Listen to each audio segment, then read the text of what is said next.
to 2025 Fairwind Lecture.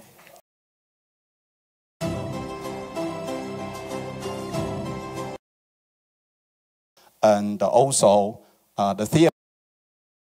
Welcome to 2025 Fairwind Lecture. Trump, Xi, and the Battle for a Global Order, hosted by Fairwind Foundation. My name is Yongqi Shen, and I'm currently a master's student at Tsinghua University. It's my pleasure to be your facilitator. Today, we are honored to have Professor Rana Mitter, a renowned scholar from Harvard Kennedy School, as our distinguished speaker. Before we get started, let's welcome the moderator, the chairman of the Fairwind Foundation, Yihua Zhang, to give us an opening address. Let's give a big hand to the Chairman Zhang.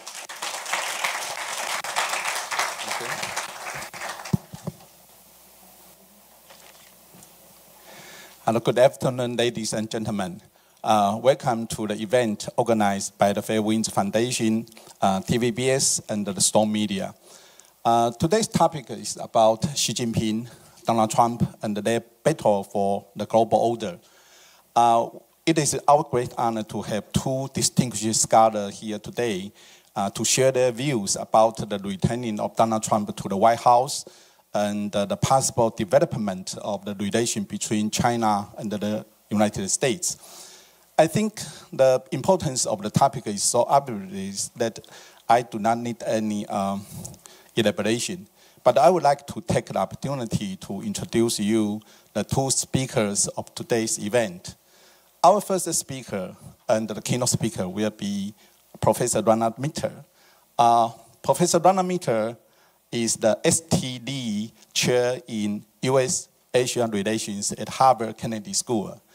Before joining Kennedy School, he was a professor and the chair of China Study Center at Oxford University in the UK. Professor Mitter is a worldwide renowned scholar on the study of modern Chinese history. Among his many, many books, I would like to mention two of them because both of them have been translated into Chinese. The first one is Forgotten Allies, 被遗忘的盟友. The subtitle of the book is China's World War II, 1937 to 1945. This book is a very important document about the role of the Republic of China during the Second World War.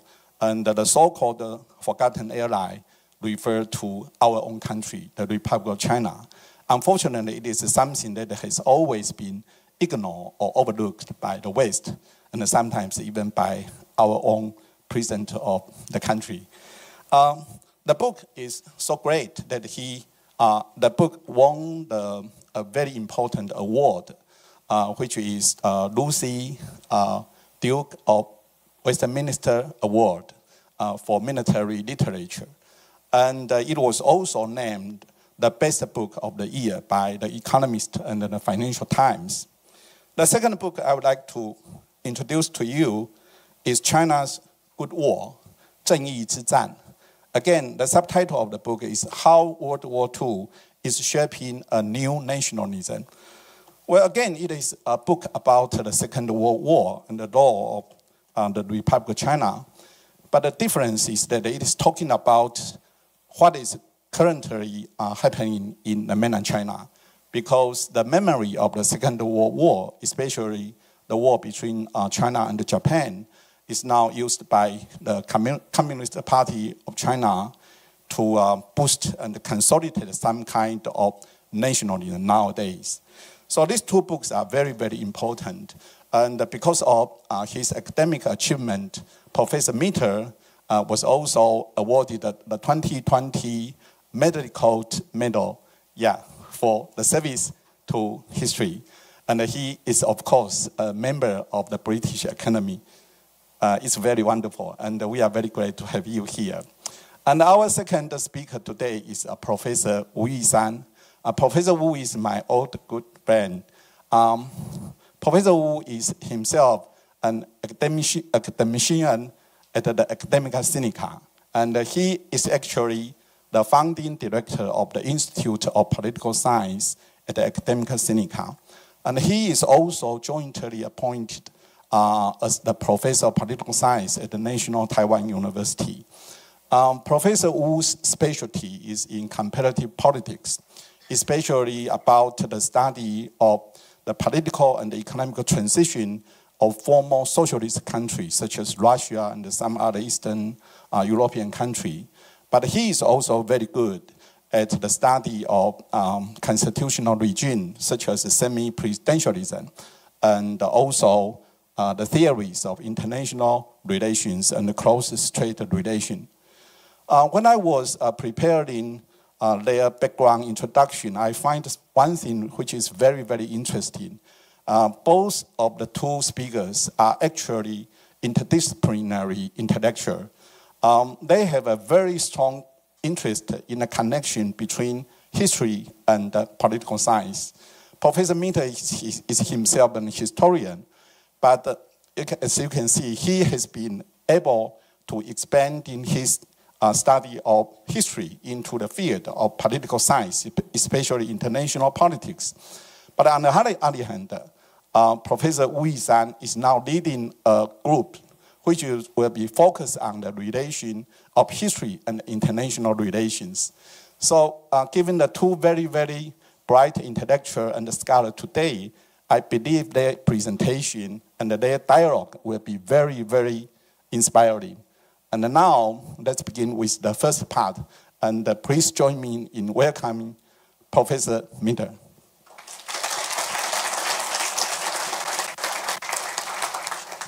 It's a great pleasure and honor to be here today at this part of the National Zhengzhi University to speak on behalf of the Fair Winds Foundation. And I'm also very grateful to all of you for coming here on a Saturday afternoon here in Taipei, when you could be out at the movies maybe, or a ball game, and instead come and hear a talk about geopolitics. I'm also very grateful that you're willing today to let me speak in English. I know that all of you here, I suspect, are very fluent speakers of English, but nonetheless, I consider it a great privilege that you're willing to let me speak in a language where I think I can be more fluent in terms of what I have to say. But I will start, if I may, with a few comments which I hope to offer in Chinese as well to show how pleased I am to be here. So let me say, 我真的很高兴来台北来长风基金会，我很荣幸能够参加一场非常精彩的讨论。张董事长，谢谢你。我有3点我要说，我们本次论坛的主题是大国体系竞争环视协调。今天我想讲3点。第一，首先，在漫长的历史中，竞争与协调是相结合的，这很正常。我觉得这个是真的问题是竞争能不能管理。第二，有一些问题显然非常重要，因此协调至关重要。最明显的是气候变化，人工智能是另一个。第三，在全球南方崛起的时代，那个 Global South， 大国控制体系的能力比冷战时气要小得多。所以这些3点我要强调，可是强调的方法只是说英文的，所以我觉得这个还可以。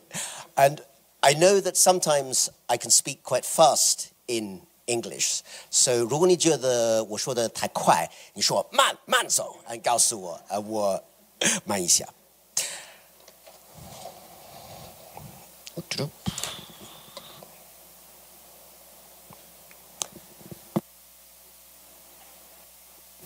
I think we all know that in the present day, we are living in a time of tremendous change. in international order. It's clear that the United States and China have become and will remain the most powerful actors in international politics for many, many years to come, possibly even decades, but that also at this particular moment, with the arrival of a new American administration with a very different way of doing politics, either compared to the Cold War or the post-Cold War era, and a China which continues to have global influence, but whose economic, security, and international policies more broadly are still changing quite rapidly. In this situation, there is, as the title that Chairman Jiang has given us for today, a battle for global order, or at the very least, an extremely robust and not always friendly discussion. And what I'd like to do today is to talk a little bit about the various areas, the various aspects of that international competition, but also look forward. Try and find various ways, which I will explain, in terms of the way in which different aspects of global order will change, not just in terms of the big power relationships that I've mentioned, but also in terms of some of the bigger and more important transnational stories on energy, on science, and in a whole variety of areas where that international competition, I think, will become fierce, but also in some ways very different from what it is today. Looking at this perhaps slightly awkward meeting between President Xi of China and President Trump of the United States, we can see that this is part of a wider and changing relationship between these two countries, which in some ways is not really new to the Trump presidency.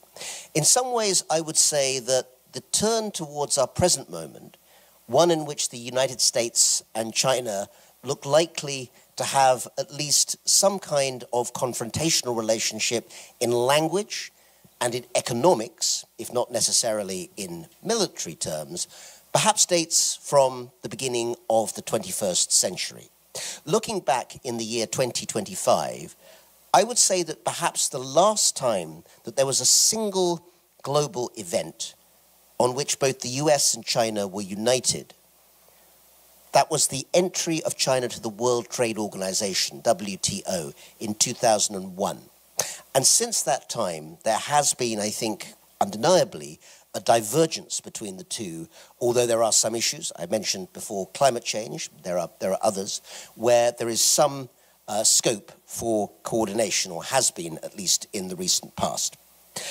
Let me show you how, in some ways, under the Biden administration, which of course has just finished office a few months ago, even then there were ups and downs in the relationship that perhaps could not have been foreseen at the beginning of the term, but it emerged by the end.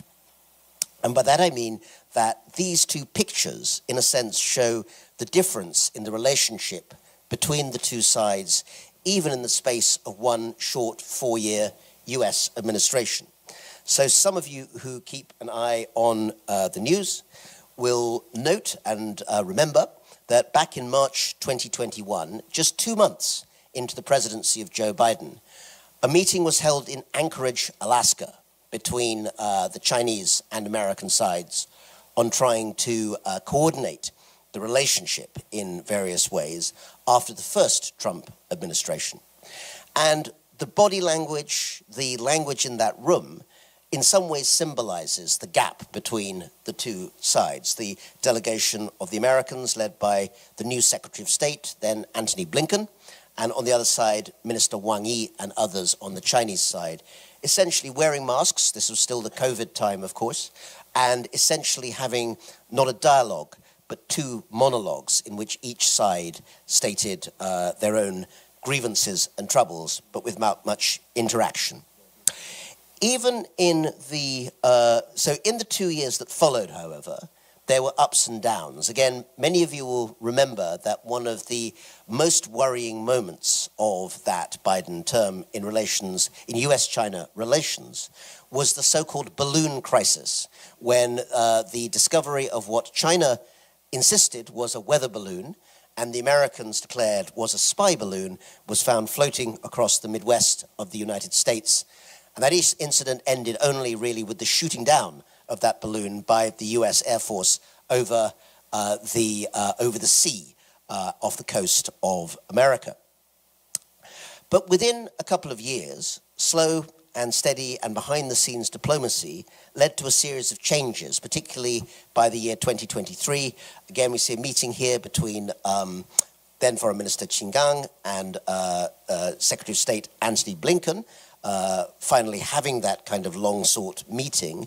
But beyond that, also the coordination of a meeting between Presidents Biden and Xi at the on the outskirts of the APEC meeting in San Francisco in November of that particular year. And so that was a reminder that in many ways that Biden administration showed what has happened to all US administrations, as well as all Chinese administrations too, which is a constant up and down in that US-China relationship. If there's been a battle for order, to use the term that Chairman Zhang set before us today, then in some ways it consists of many quite small, turbulent encounters and skirmishes and friction, rather than necessarily one huge confrontation. Battles don't have to be large, and they don't always, fortunately, have to be military, but they are part of that wider contour of the relationship between the two sides. Because of that, I wanted to spend a little bit of time just talking about the bigger picture of where I think that relationship sits between the two sides at the moment. And I'll start by saying something about China's geopolitical role. This is something that I think has been true for a while, but certainly continues to be continuously the case, I think, between the Obama and first Trump administrations, through the Biden administration, and into the present day of the new Trump administration. And again, many of these issues, I hope you'll bring up questions or thoughts or agreements or disagreements in the question and answer session that we'll have in a little while. But overall, here are some thoughts that I think broadly sketch the aims, the overall goals that China seeks in its current global form. First of all, I think there is no doubt that China aims to be, and perhaps is on the way to becoming, the leading power in the Asia-Pacific region. Within the wider ambit of this part of the world, East Asia, Southeast Asia, and the Pacific, China feels, not least because of history and geography, that it should have a dominant role. Beyond that, though, it is clearly both seeking and maintaining significant global influence of a sort that would have been hard to imagine certainly 25 or 30 years ago, when China was not the second biggest economy in the world, and even now is still in formation. There are many discussions and debates around the world, and in Taiwan too, I suspect, about what is the nature of Chinese power in the world. Is it a new empire? Is it the kind of new challenger in terms of the financial system? Is it a country that will use its military power? But one thing that nobody doubts today is that China has that global influence in a way that simply wouldn't have been true just a few years ago. Within that, I am going to put the order of hierarchy, the order of importance, as you see it on the slide there. In other words, I'm going to suggest that if we're talking about the battle for global order, you see I've listened to you, Chairman Zhang, I know what the title you gave me was, and I want to make sure we stick to it during the course of this discussion. I would say the economic battle is really the one that is going to be most dominant, and the one in which China and the United States are both able to compete most evenly. You'll be unsurprised to hear that in a few minutes I'm going to say the word tariff, which has been part of the news for quite some time. But for now, let me just stick to that bigger picture, thinking about China's power. China, as a major supplier of foreign direct investment through the Belt and Road Initiative, Global Development Initiative, and other means. China as an international financier, China as a country which is trying, not always successfully, to internationalize its currency. These are global economic roles, not just the action of one nation state. And they're at the heart of one of the reasons that that global sense of changing order is so potent at the moment. Chinese economic and financial power absolutely stands at the heart of that. The second factor, and I put it second because it's often put first, particularly by analysts in much of the Western world, and also is of particular concern to many people right here in Taiwan, is the undoubted growth of China's military power. In the space, again, of a relatively short period of time, just 20, 25 years, perhaps even less than that, China has moved from having a relatively inward-looking, relatively limited and technologically middle-level capacity in the military to being the second biggest military in the world, both by spending and in terms of the number of the amount of equipment that it has. And in some areas, such as building naval vessels, China is probably actually number one in the world that way.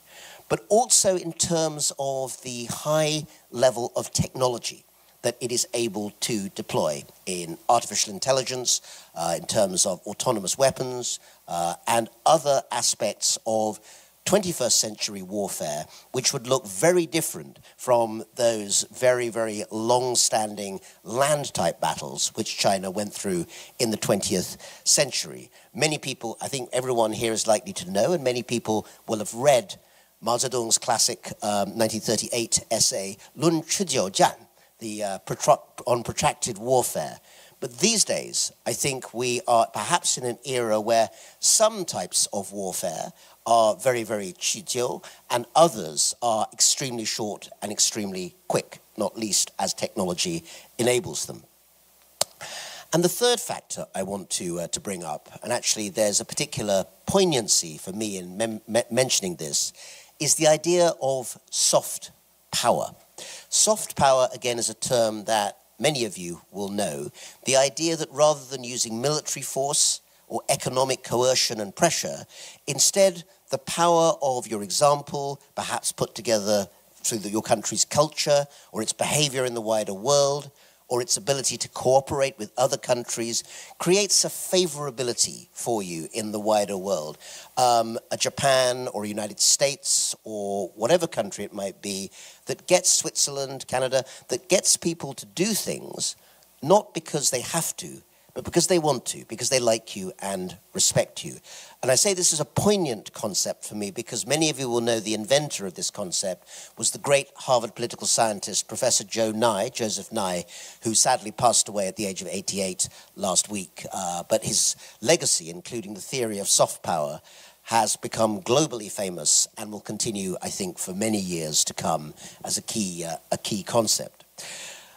Professor Nye, Joe Nye, was invited many times to China to talk about soft power. The Chinese authorities were very keen, I think, to try and develop it as strongly as possible, spent a lot of money on arts, culture, and other issues, but have found even now that it's a very, very difficult thing to actually produce. And some of the reasons for that, and again, I'd be very interested to hear opinions in this hall later on, and perhaps from Professor Wu, about whether or not you agree that China's soft power is still relatively weak. But overall, for various reasons, possibly the inability to project culture from within China itself because of the quite narrow restrictions on discussions there, and also the over-concentration on using military and economic power instead of letting soft power do the job. All of these mean that for the moment, China still retains a weak level of soft power in contrast with very strong economic power and very strong military power. The term power in this sense, is also one on which I think China's policymakers for many years, or indeed decades, have kept a very close eye, because the use of the term 综合国力, again, comprehensive national power, as a set of comparisons between China, the United States, and other major powers in the world is something that has been of immense importance, immense significance in China trying to work out where that competition with the United States stands in terms of economic size, in terms of military, and of course also issues such as soft power. And for the moment, in many of those areas, China has been rising, but still finds itself broadly defined as number 2 to the United States. And the question, of course, is whether or not the position of number 1 will change in the next few years. And secondly, perhaps the bigger question of what does it actually mean to be number 1 in this new global order? One thing, of course, that it's possible to talk about is number 1 in terms of trade.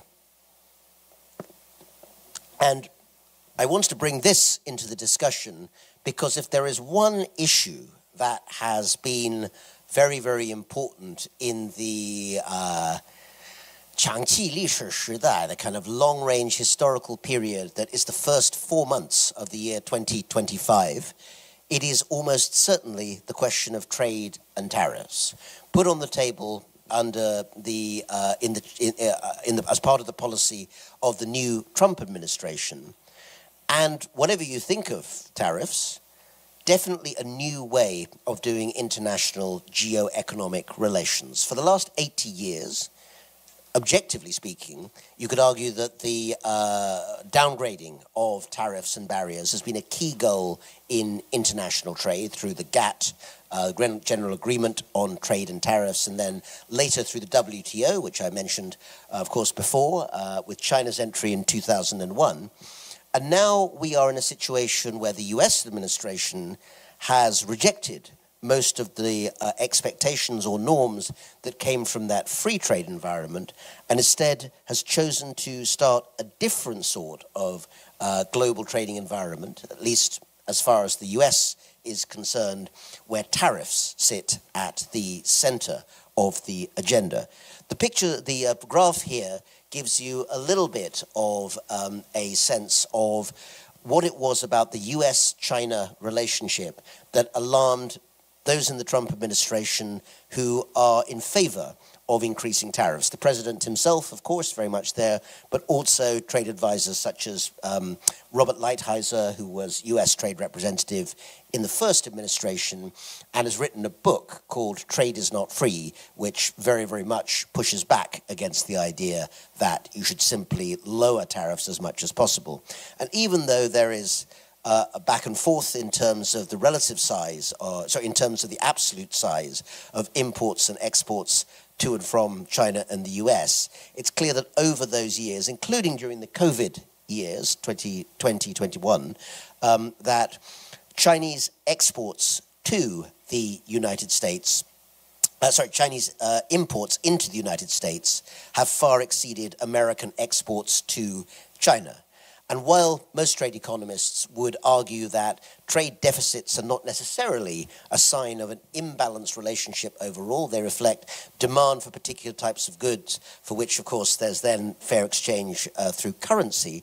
Nonetheless, the idea that essentially American manufacturing had been hollowed out through a variety of factors, automation, new technology, but also the rise of manufacturing in China, has now become a very central part of American political thinking and probably will not change for quite some time to come, judging by its success in allowing Republicans to be elected who, in contrast with their predecessors from 10 or 15 years ago, are very much against the world of globalized free trade, having previously endorsed it under prior leaders such as Ronald Reagan and George Bush.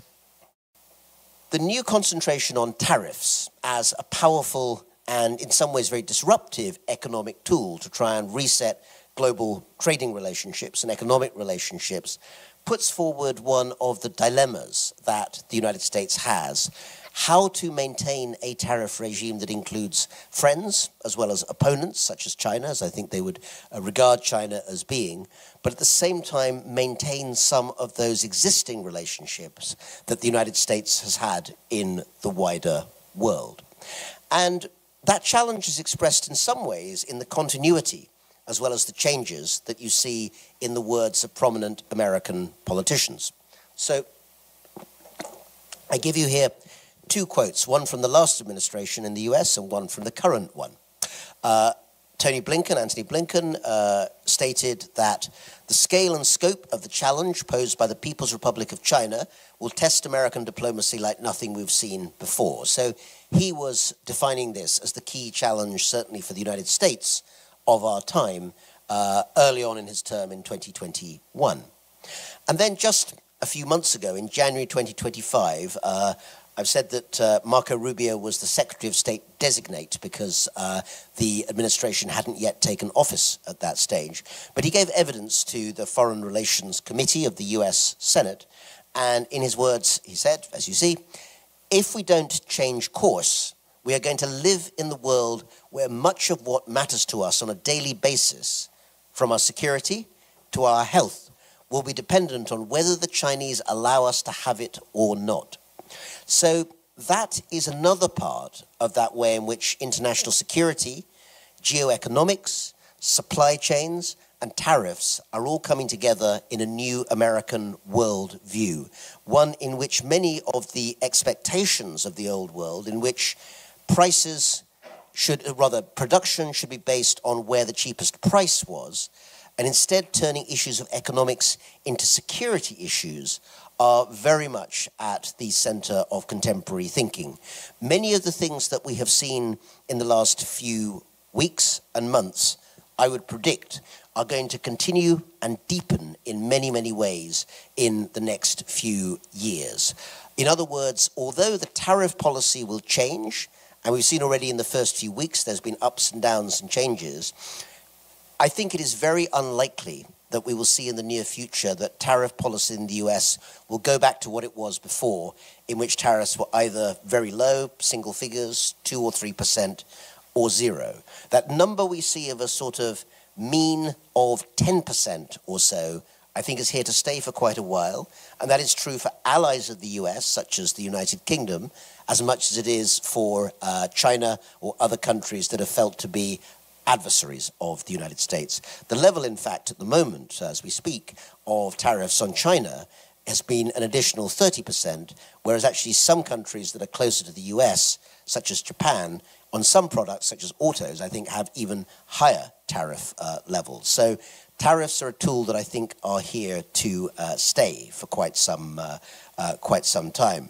Beyond that, I think also the idea that as much as possible should be produced inside the United States is going to be a very clear forward direction of travel. President Trump, in his inaugural speech, talked about self-sufficiency as an important American goal. And those of you who know Chinese history as well as politics will be aware that for some time, China has also been much more concerned to make sure that economics and security are linked. And they've done this through the proposal of the so-called dual circulation economic policy, in which domestic economics is supposed to be as protected as possible from the outside world, while maintaining an international element that involves exporting to the outside world. So both America and China, two biggest economies in the world, are moving into a position where each wants to make its own domestic economy as self-sufficient and protected as possible, but to make sure that the rest of the world is still dependent on supply chains that link to each of those countries. And that is the set of fast-moving economic changes that we see happening right in front of us at the moment. I've given you American views there, or some of them. Let me give you a few that come from China. And these are both from distinguished scholars working in China today, and these are from published sources, so I don't think there's anything very secret about them. First of all, well-known professor of international relations, Professor Wu Xinbo, who says, talking about Taiwan, of course, and trying to critique the American position, saying that the US believes that because of the so-called Taiwan Relations Act, passed, of course, in 1979 by the US Congress, they have obligations to Taiwan's security and therefore, in quote marks, have the right to develop relations with Taiwan. And then the second point, the US believes that Taiwan is a so-called democratic regime, in quote marks again, and they should support that. So they're saying there are values-based considerations in US relations with Taiwan. And then Professor Wu adds, China's views on the Taiwan issue are poles apart. We believe, meaning we, the People's Republic, that the Taiwan issue is an internal Chinese issue involving China's core interests, such as sovereignty, territorial integrity, and it has to do with national reunification. So although nothing there would be very surprising to most people here, it's interesting to see a senior Chinese thinker lay out what he sees as the difference in viewpoint between the US and China. And below, we have one of the younger rising generation of international relations scholars, Professor Dong Wang, who's at Peking University, Beida, who talks about the possibility for a new engagement consensus. This is a couple of years ago now. And he says it would require both Washington and Beijing to abandon a zero-sum mentality and instead conceive of power as a positive-sum game. As the political scientist Joseph Nye notes, everyone was quoting Joe Nye, it's good to know that he's well remembered, thinking in positive sum terms means not thinking of one's power over others, but thinking in terms of power shared with others to accomplish joint goals. I think there's much to be said for Professor Dong Wang's theory there. But right now, I would suggest we are not moving into a world where that particular view of an engagement consensus between the US and China, or the idea of shared power as opposed to siloed power, is likely to manifest itself anytime very soon. But I offer you those thoughts as part of the mix. Instead, I think what we're likely to see is a whole variety of areas that I would term structural issues in terms of the geoeconomic world that is emerging before us. And I will say a bit more about security in the military in a little bit, but I want to start with the economic side first.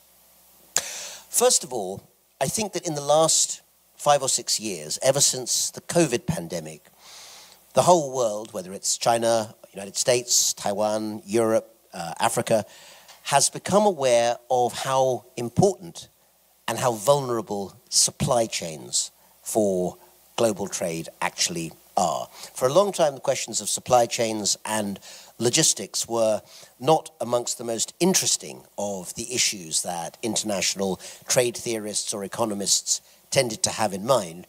But today, it is one of the hottest subjects that there is, not least as politicians, not least President Trump, speak very strongly in public about wanting to reduce or shorten supply chains around the world as much as possible. And of course, much of the debate for the last 5 to 6 years has been about whether or not the United States and China will decouple from each other. The idea being that in a kind of extreme scenario, everything that is sold and imported into the United States will be completely free of any components made or produced in or through China. And on the Chinese side, presumably everything that could be excluded from the United States and maybe the Western world would also be so as well. In the case of the former, it's more likely to be goods. In the case of the second, it's more likely to be services. And we see plenty of examples of that on the American decoupling side. Companies like Apple are talking about moving final assembly of their smartphone products, iPhones, to India, even though the components put together in them are still coming from China. And while it's perhaps sometimes harder to see the decoupling on the other side, you might note that big American software firms like Microsoft are certainly, it's being suggested that their products, Windows and other Microsoft international products, may steadily be removed from Chinese laptops and computers as China seeks to indigenize its software, even while it tries to make it globally compatible. So we can see it in various forms. And yet, it's not clear how far that's going to go. Within the last few days, last week, in fact, when the latest round of tariff negotiations between China and the United States had ended, Treasury Secretary Scott Bessent said explicitly about the aims of the talks that it was never, I think his phrase was, it was never about a general decoupling. So he used the D word, decoupling, and made it clear, at least in the view of the current US Treasury Secretary, that complete separation is not the goal for now. Now, whether or not that means you have a clue, a sense of destination in terms of current US-China policy, not entirely clear, but it's important to be aware that a senior official has actually made that comment. One of the reasons I think that decoupling of a complete variety is quite unlikely is that much of what decoupling involves these days is not really about simply particular goods or products, but about the whole ecology that surrounds it. And again, Taiwan, which of course has become famous for the manufacture of semiconductor chips, amongst other things, is one of the places that sits in the middle of such an ecology, even though many people have tried to reproduce those chips elsewhere in the world, including actually the companies which have been most involved with making them here, setting up fabs elsewhere in the world. Nonetheless, the Taiwan productive environment, the combination of people, the place, the conditions, the long history of building up that particular type of ecology for chip production can't simply be instantly reproduced somewhere else. And that sense of the talent pool, particularly in the IP, the intellectual property, which sit at the heart of the most economically rich and productive parts of the global economy, is a difficult barrier to overcome. In other words, simply thinking that the US or China or anyone else can quickly reproduce that very, very complex series of relationships between labor, capital, and production, I think is going to be a hard obstacle to overcome. The third point here, and what I want to say a bit more about, is the question of energy. The issue is that these days, unlike in the 1970s and 80s, there is no real fear of a lack of energy availability. People don't think oil is going to run out or fossil fuels will run out. Fracking and shale production and other means have made that clear. But the problem that comes with fossil fuel energy technology of climate change is clearly still very, very much feared and experienced by much of the world. And therefore, the question of who gets to operationalize and embed the green energy economy is probably one of the single most important questions of the rest of this decade and into the 2030s as well. And beyond that, linked to all these, the question of international and global capital. Who is able to raise capital? Who is able to move it around the world to invest it? And what will it be invested in and how? These questions used to be, in some sense, quite non-political ones, at least non-party political. But now the politics of the US-China relationship have meant that even the choice of where and how to invest have become highly politicized as well. So let me spend a few minutes diving down into a few specific cases. I'd love to take even more, but of course we want to stick to a reasonable amount of time so that we can have comments from Professor Wu and wider discussion with everyone here, I would hope. The first is the idea of green energy as a moral narrative. What do I mean by that term? Well, first of all, let me show you just with these graphs what we're talking about in terms of China's engagement with energy production and its move towards green, post-fossil fuel, clean energy production. First of all, you have on the left-hand side there a graph of how between 1992 and 2022, so that's basically about 30 years, China has continuously increased its national supply of electricity generation with hydro, renewables, and nuclear energy, all of which, of course, are non-fossil fuel. And they're pretty impressive numbers overall.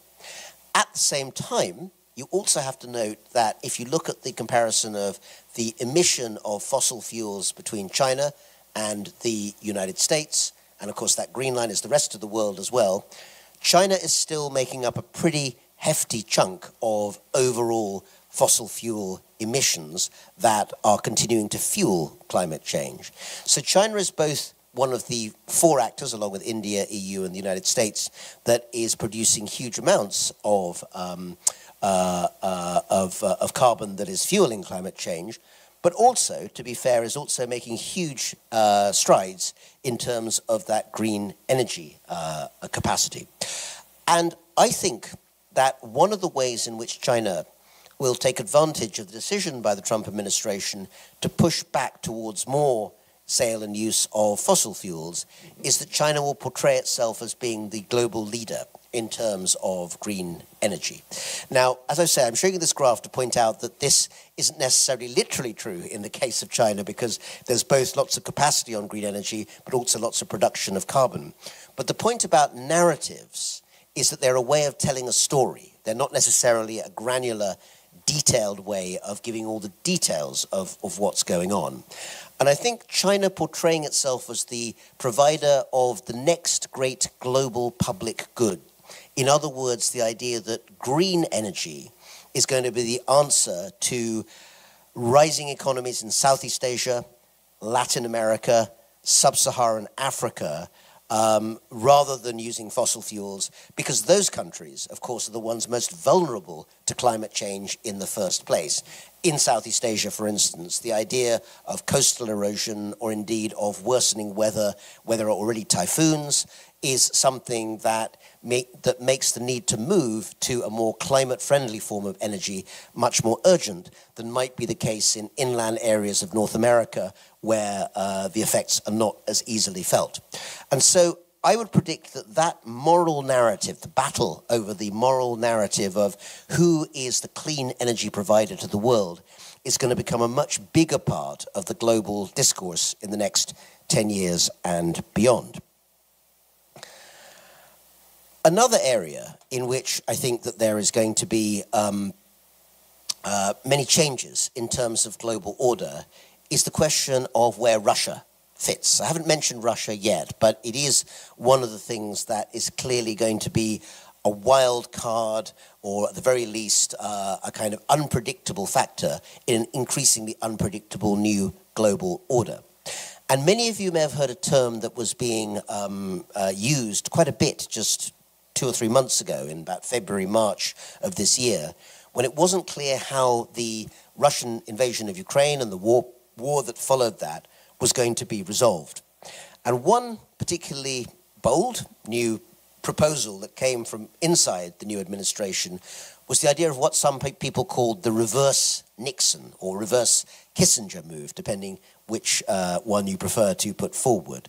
So just a reminder, down at the bottom you have the picture there of 50 years, actually more than that, 53 years ago, of then US President Richard Nixon visiting China, shaking hands with Chairman Mao, and breaching, or healing a breach between the two countries that had lasted really since 1949, when the Civil War ended, the Communist Party won on the mainland, and of course the Kuomintang came here and re-established the ROC on Taiwan, or kept it in continuity if you prefer.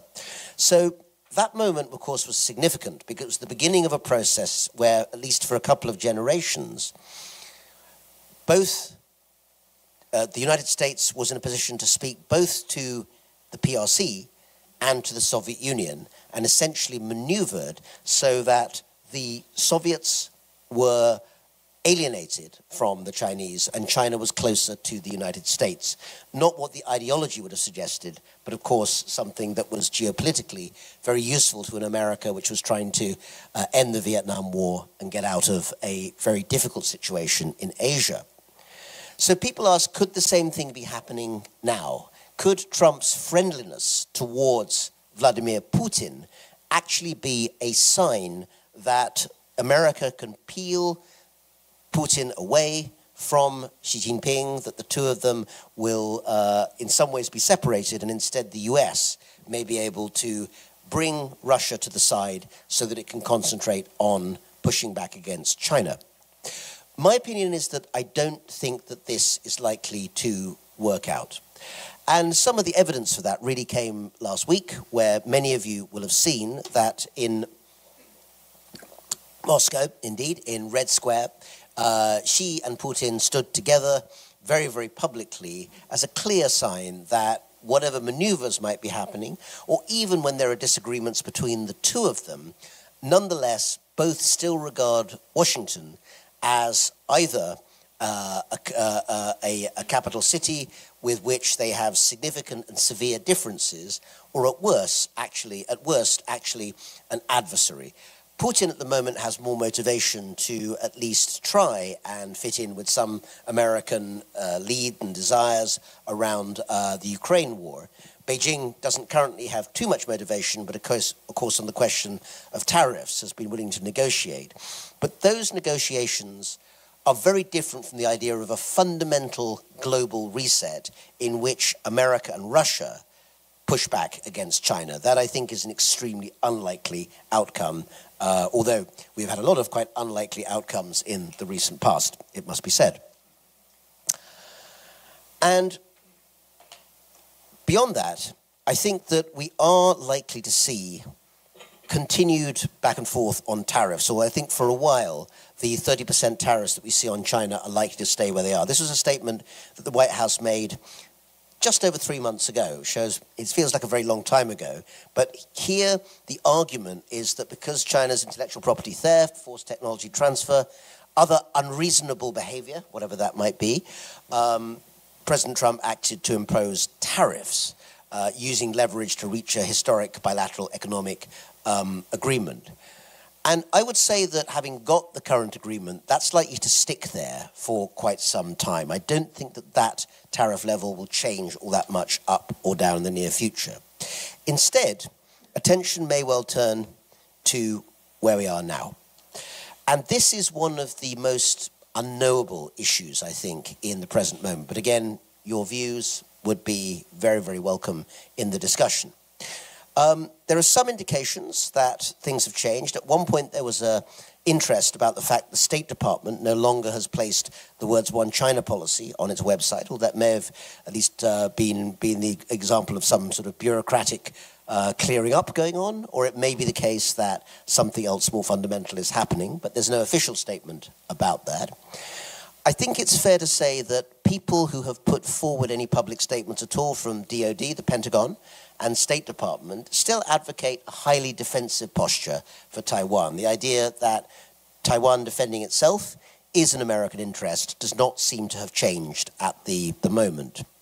There's also quite a lot of emphasis by the new administration on quite traditional allied efforts in Asia. The AUKUS program, Australia, UK, United States on nuclear-powered submarines, put in under Biden. That's still ongoing, at least for the moment.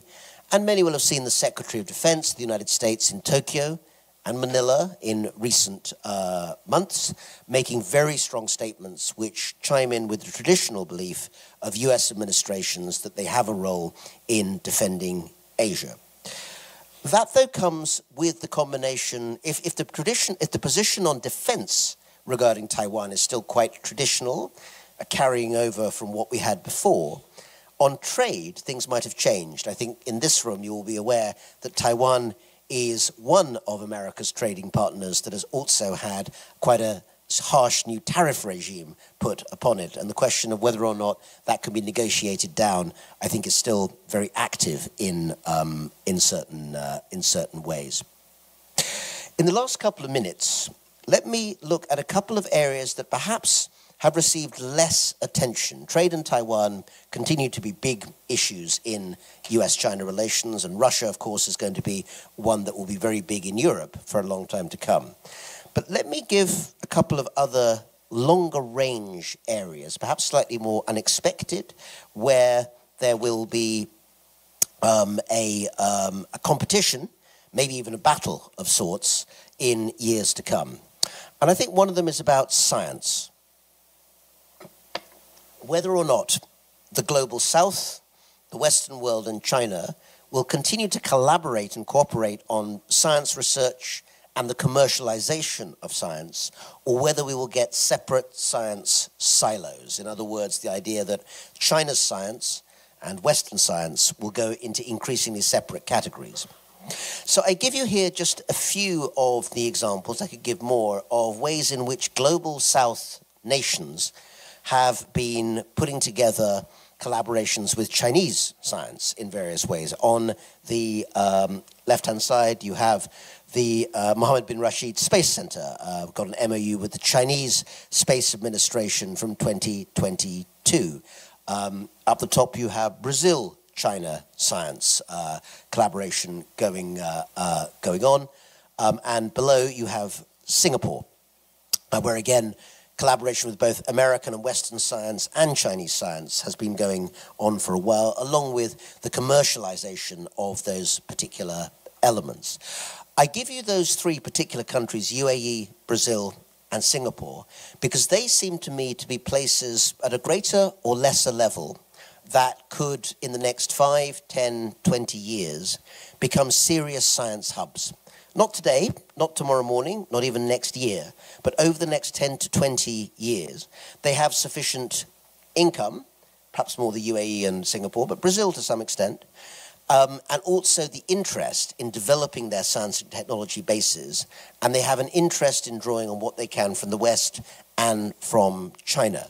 So the question is whether that will actually be possible to draw on both sides or not, even if those two silos separate.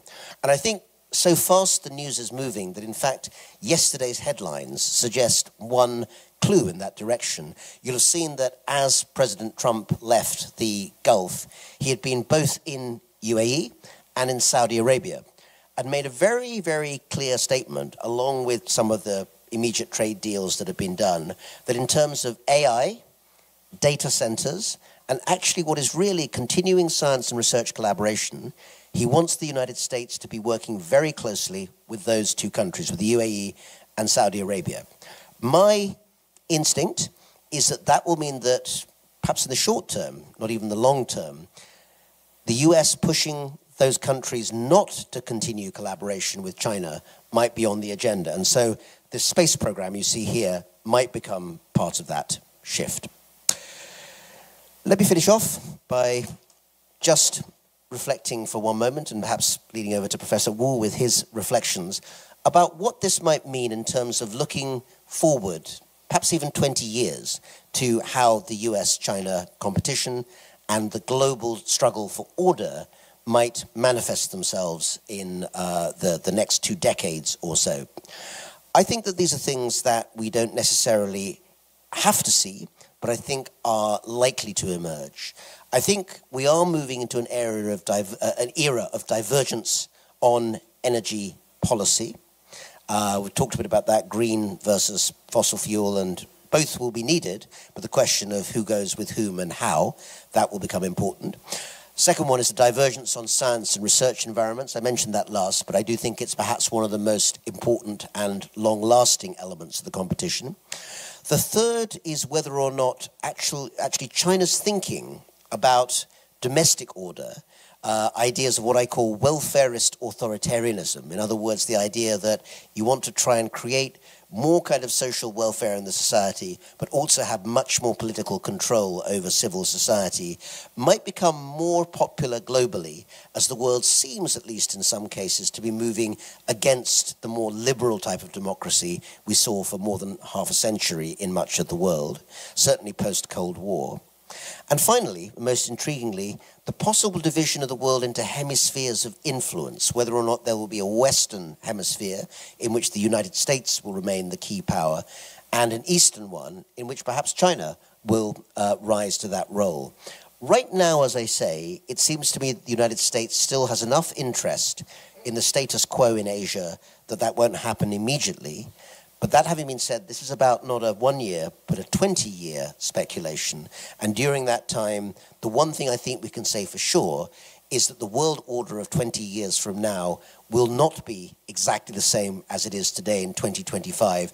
So our job, and I hope now actually as part of the discussion, is to continue the thoughts and speculation about how we get from 2025 to 2045 and what the journey along the way might actually be.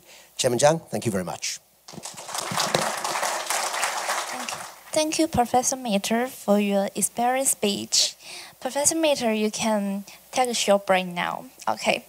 Okay. Okay, next, we would like to invite Academician Wu to the stage to share his comment. Welcome.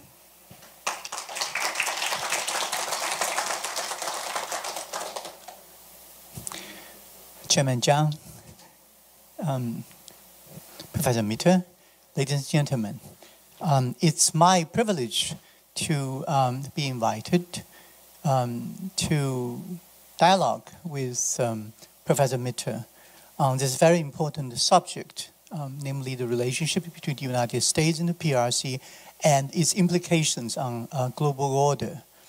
And I think Professor Mitter has given a very detailed account about the interaction between these two powers in different sectors, trade, investment, energy, and so on and so forth. Also, he brings about the issue about reverse Nixon and the Taiwan issue, and so on and so forth.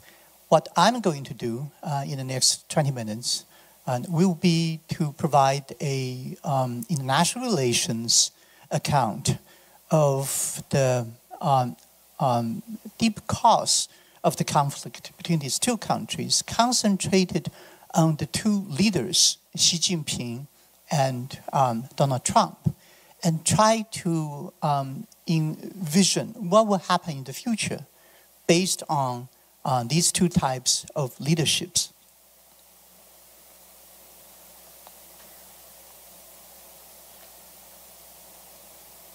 So the background of confrontation, obviously, is power transition. The resurgence of China is a game changer. So I think the most important thing that has happened in the 20th century that has a deep impact on what we are experiencing nowadays is the successful economic reform of the PRC. That changed everything. I have to bring about this international theorist who made his fame in the 1950s and 1960s. He really was very much ahead of his time because he said international system is stable when there is a hegemon. It will become unstable when a rising power is challenging the hegemon. That is, when there is power transition between the hegemon and its challenger. And Graham Allison at Harvard cites historical cases to demonstrate the power transition theory. So the theory was originally developed by Organsky, but then Allison gave very vivid historical cases to demonstrate how that power transition theory can be demonstrated in real history, and it coins the concept of Thucydides' trap, which is based on the historical case of the Peloponnesian War, fought between Athens and Sparta, when Athens rose to challenge the hegemon Sparta. So Sparta was the original hegemon, and essence rose to challenge it. And that created the so-called Thucydides trap, where you have the hegemon who is being challenged by a rising power, then it's likely that you are going to have a war. So the same as what Ogansky said. And this Graham Allison, and the statue is Thucydides. And obviously, when Allison talks about Thucydides, he has in his mind the conflict between the United States, the incumbent hegemon, and the rising power, namely the PRC. So he wrote a book, Destined for War. Are the United States and the PRC doomed? Namely, they fall into the Thucydides trap, and they are destined for a war. So that's the big question. Now, let's zoom in to take a look at the United States and China and bring in the respective leaders and also the years. In 2012 to 2013, Xi Jinping became the Chinese Communist Party's General Secretary. He became the General Secretary at the 18th Party Congress in 2012. And then he became the President of the People's Republic of China in 2013. In 2014, China's GDP on PPP terms, namely purchasing power parity, surpassed the United States in 2014. So that's 1 year after Xi Jinping became the president of the PRC. In 2016, Donald Trump was elected president of the United States. Power transition theory will predict that there will be upheavals in the US-PRC relations under Xi and Trump, right? Because you take a look at this map, you will see that China surpassing the United States in the year 2014. And 2 years before that happened, Xi Jinping became the leader of China. 2 years after that happened, Donald Trump became the leader of the United States.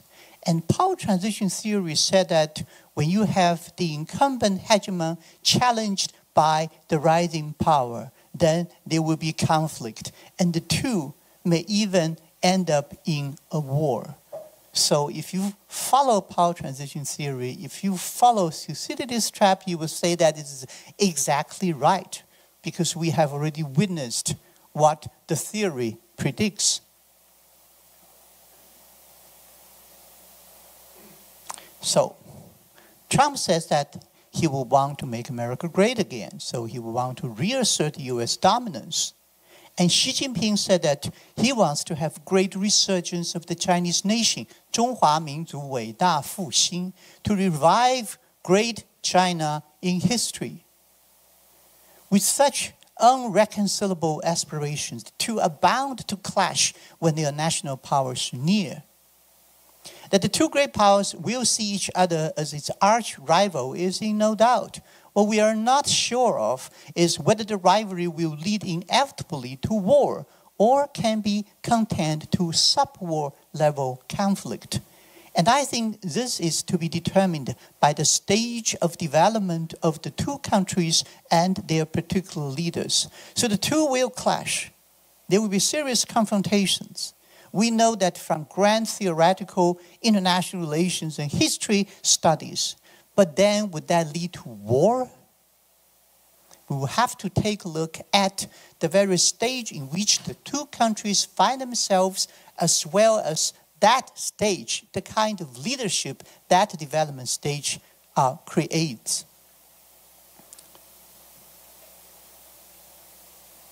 So where's China? Why did it create Xi Jinping? Here I'm going to use a three-dimensional framework to locate China's position for you. The first one is concentration of political power, when we take a look at a communist regime, we will use the three dimensions. They are derived from the study of comparative communism. The first one is how concentrated is political power in this particular regime. The second one is the expansion of the party state. How deeply penetrated is the state by the party state? And the third one is the degree of institutionalization. Do we have very institutionalized politics in China? A composite index of the above three determines the position of the regime along a totalitarian spectrum. We can draw a totalitarian spectrum. We can put various different regimes with the same regime in different historical stage on that spectrum, and we can compare those regimes. So we can put all communist regimes, historical or contemporary, on that spectrum and determine their positions. So what I'm characterizing today's Xi Jinping's rule in China is that it is a re-Maoization, 再毛化. Let's first take a look at the concentration of political power.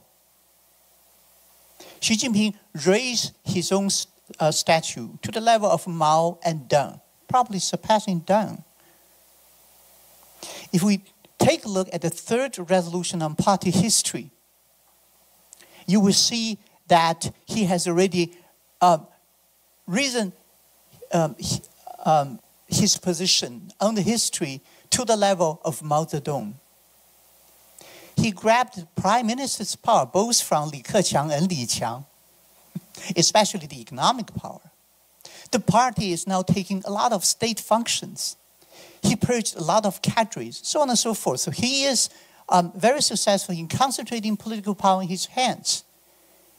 And he is only second to Mao Zedong in that regard. So, re-Maoization. About the expansion of the party state, is this building of new whole country system, 举国体制. Private championship enterprises brought under party control. Jack Ma, Ma Yun. He just like rehabilitated, right? Because he was out of public scene for a long time. And so those bosses of very important private enterprises in China, they are under direct party control. Cultural conservatism. Xi Jinping will remove very popular TV series from the channels if he thinks that this is decadent. I mean, this kind of things, I don't want the Chinese young generation to see that. He can do that. Suppression of Western influence. I have a student right now teaching in Shanghai. And she informs me that every teacher in the city have received instructions from the party, from the school. Of course, you have a very strong party sales in the school, basically telling them that you should discourage students from celebrating Western holidays, which means like Christmas. So that's the kind of cultural atmosphere that you have today in China. And this is under Xi Jinping.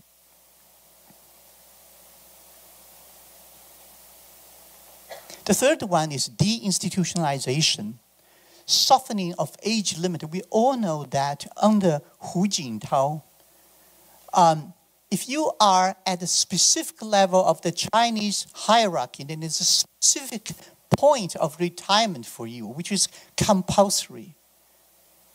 And it is to the month, you know. So if you are 65 and you are at a certain level and you are required to retire, then you retire.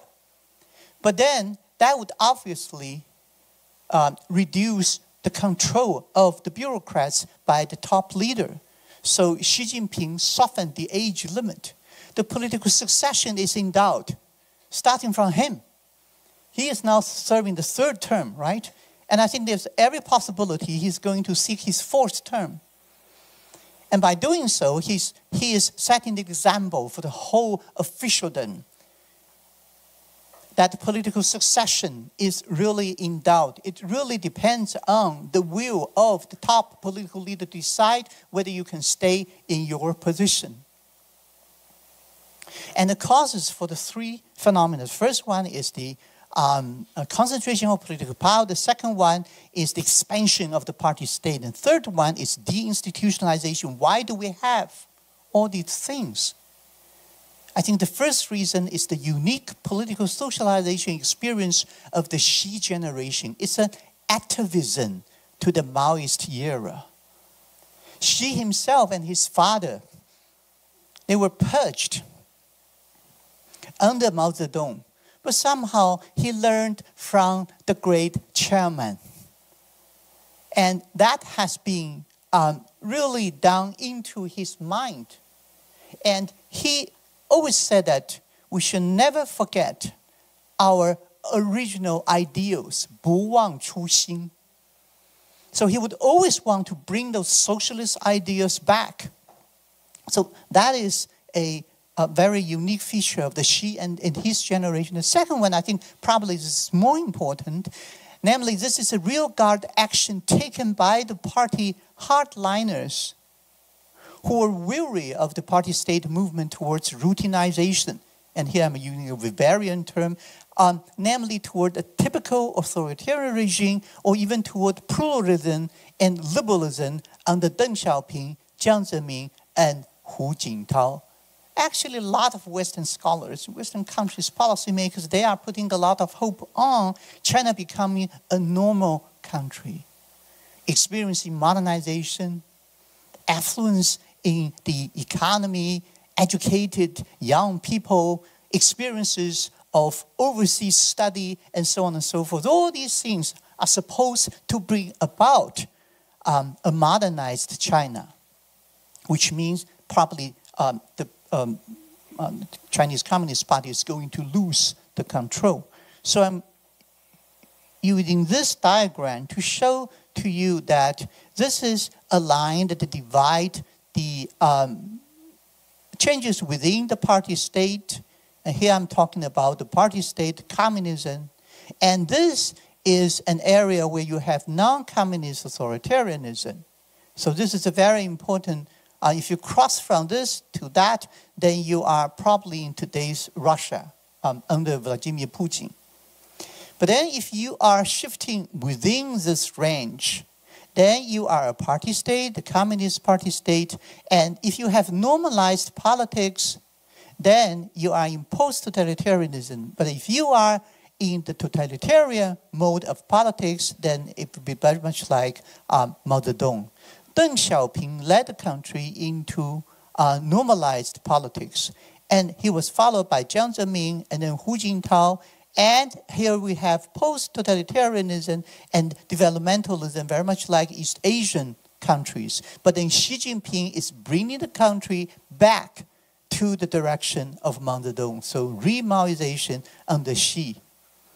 And so we have two possible directions. We may have a Chinese leader who is more like Deng, Jiang, and Hu in the future, or we will have a person like Xi Jinping, a neo-Maoist.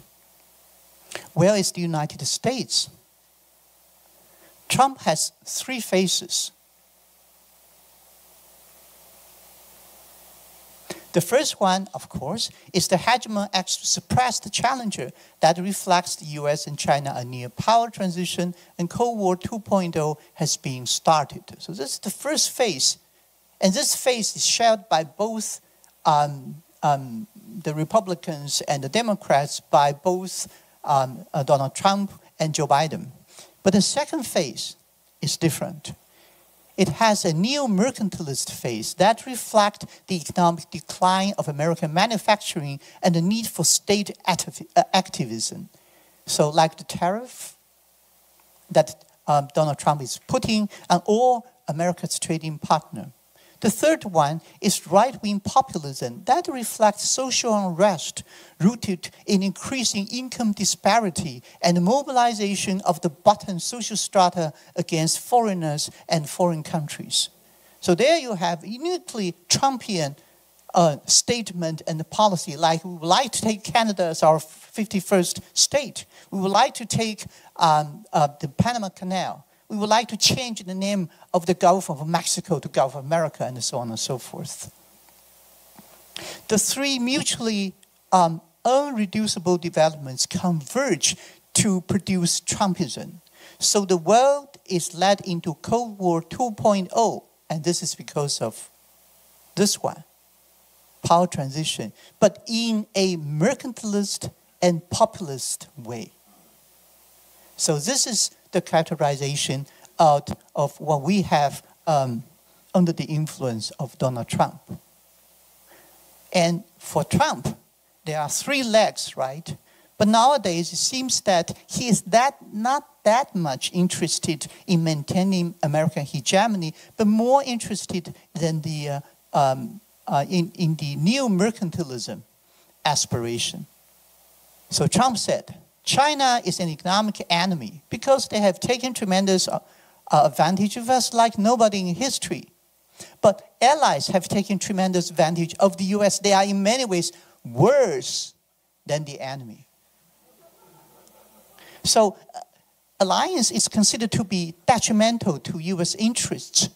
And in international relations, we know that when you are facing a threat, you can respond by either taking the strategy of internal balancing, that is making yourself strong, building up your military, and so on and so forth, or external balancing. External balancing meaning you will build an alliance system against a common enemy. But for Trump, external balancing, alliance, is detrimental to US interest. This is the first American president who has ever made such statement. So he would like to make America great again. I'm approaching to the end very quickly. Xi Jinping is different from all the CCP general secretaries in the reform area. Deng Xiaoping, Jiang Zemin, Hu Jintao, unlike none of them. So Xi is the neo-Maoist versus Deng Xiaoping, Jiang Zemin, and Hu Jintao, the reformers. Trump is different from all the American presidents since 1920s. So Trump is the neo-mercantilist versus a century of liberal hegemonist American president. Liberal, but then, of course, hegemony. It's likely that the combination of neo-Maoist and neo-mercantilist is most prone to conflict. That does not bode well for the Trump-Xi cohabitation. So let's take a look at this one. Leaders matters. So in the United States, you can have either a liberal hegemonist president or a neo-mercantilist president. In China, you can have either a reformer, secretary general, or neo-Maoist. At the very beginning, you have this conflict tendency relatively low, namely you have Hu Jintao, who is a reformer, and Obama, a liberal hegemonist, from 2009 to 2012. But then that moved to Xi Jinping, a neo-Maoist. He was cohabiting with a liberal hegemonist. So the conflict tendency is median between United States and the PRC, Xi and Obama from 2012 to 2017. And then we moved to a neo-Maoist Xi Jinping, a neo-mercantilist Trump from 2017 to 2021, and again from 2021 onward. And here we have the conflict tendency the highest. As liberalism is overwhelmed by mercantilism and populism in the US, as revealed in the red waves mobilized by Trump, the chances that we are going to have a future liberal hegemonist president like Obama are slim. So finally, Taiwan. 4 years ago, on the cover of The Economist, the most dangerous place on earth is Taiwan. The Economist insists that Taiwan is a dangerous place. It says that even though our prediction seems not correct, because the next year, 2022, February 24th, Putin ordered the Russian troops into Ukraine, and then 2023, October 7th, there was this massacre of Israelis. And then Israel bombed the Gaza Strip back to Stone Age, from north to south, south to north, north to south, south to north. Endless. But then, This is the most recent cover of The Economist that says that the Taiwan test is closer than you think. So it insists that Taiwan is in a very dangerous place. Finally, we all know that when you have highly charged electric areas, there may be a passage that can convey the electric current to go through it, while at the same time burn it. So if you have very high tendencies of conflict between the United States and the PRC, then Taiwan right in the middle is really not in a good position. So Taiwan is right at the spot where the pressure generated by hegemonic rivalry may be unleashed. So on that, thank you very much.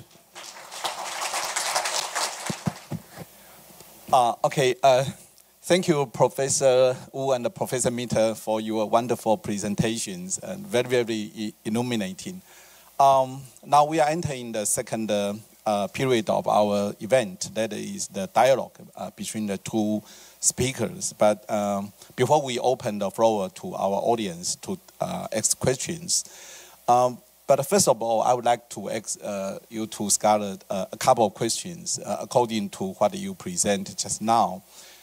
Let me begin with the problem about the nature of the two regions and the possible development of the relation between the two regions. Because in your presentation, you too described the United States and China in different ways. And it reminded me the article that Professor Mitter just published in Foreign Affairs a few days ago. The title is the Once and the Future China. And in that very interesting article, you mentioned that maybe in 20 years to come, the model of China and the model of the United States will stand for two different kinds of models for the rest of the world. And you use the two different terms to describe the nature of the two countries. For the United States, you try to say that with the coming to power of Donald Trump, it is becoming more and more illiberal. So maybe the government and the society of the United States will become a hybrid illiberal democracy. And on the other hand, for the China's part, the term you used in your presentation is welfarist authoritarianism. That is, the government try to take care of the people in many different welfarist measures, but will keep a very strong control politically and surveillance and something like that. And you put the contrast in order to ask the question, which one will attract the following of the rest of the world? In addition to the two countries, we have so many other countries. We have Russia, we have India, we have Brazil, we have all the global south. And you seem to indicate that for the United States, because illiberal democracy, it would be losing its attraction to all the rest countries, especially among the West. So maybe the United States will not be able to maintain its soft power, to use Joseph Nye's term, in the coming decades. And for the Chinese part, although the so-called welfarist authoritarianism is very attractive and popular in some areas, especially in global south, but again, it also has its own limitations. So what I got from your article and your presentation is that neither of the two regions will remain as attractive as before, because they have their own shortcomings and weaknesses. And will it be possible that in the years to come, the global order will enter into a new era of multipolar system, not one superpower, not two superpower or hegemon, but nobody follow the others. That is, we will have the United States and China competing with each other, but maybe no one can defeat the other one decisively. And all the other countries will just take advantage of the confrontation and try to find a place of their own. I don't know what will you think about the future to come. And again, the same question will be for Professor Wu, because what you try to say is that the comparison is between a so-called, for China, the neo-Maoist leader, and for America, we have a neo-mercantilist and a populist leader.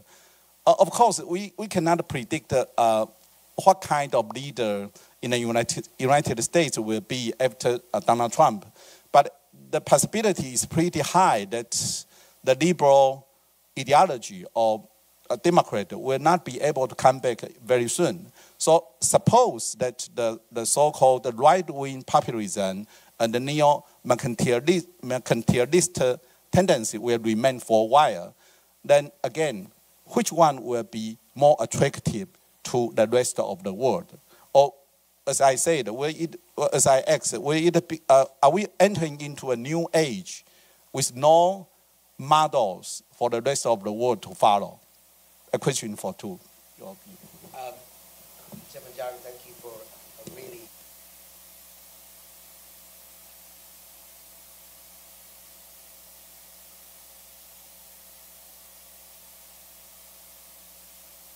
Is that, yep, yes, good. Good. So again, many thanks to Chairman Jiang for a wonderful question and to Professor Wu for an extremely stimulating, although at times quite alarming commentary, I would say. We must talk more about neo-Maoization, which is a really interesting term. Let me respond to your point, though, because I think that multipolarity, I think, is certainly emerging. But let me say something a little bit more about ideology and values, because that, I think, enables me to speak to one of the comments on one of your slides, Professor Wu, when you said, right at the end, I think, that you thought that it's unlikely that there will be another, I think, liberal hegemonist president of the United States anytime soon. And that may well be true. We just don't know. But let's assume that it is true for some time to come, maybe 4 years, 8 years, 12 years. You know, for all of us, that's a long time. I would then want to analyze just one part of your question, Chairman Jiang, because you said that maybe these two regimes, these two ways of thinking about governance, the new neo-mercantilist Trump type of thinking, and Xi Jinping's new, perhaps more, neo-Maoist China, if we want to use Professor Wu's interesting term, will be less attractive to the rest of the world. But I think what we have to think about in the next few years is supposing actually they are quite attractive to the rest of the world because most of the world is no longer interested in being liberal.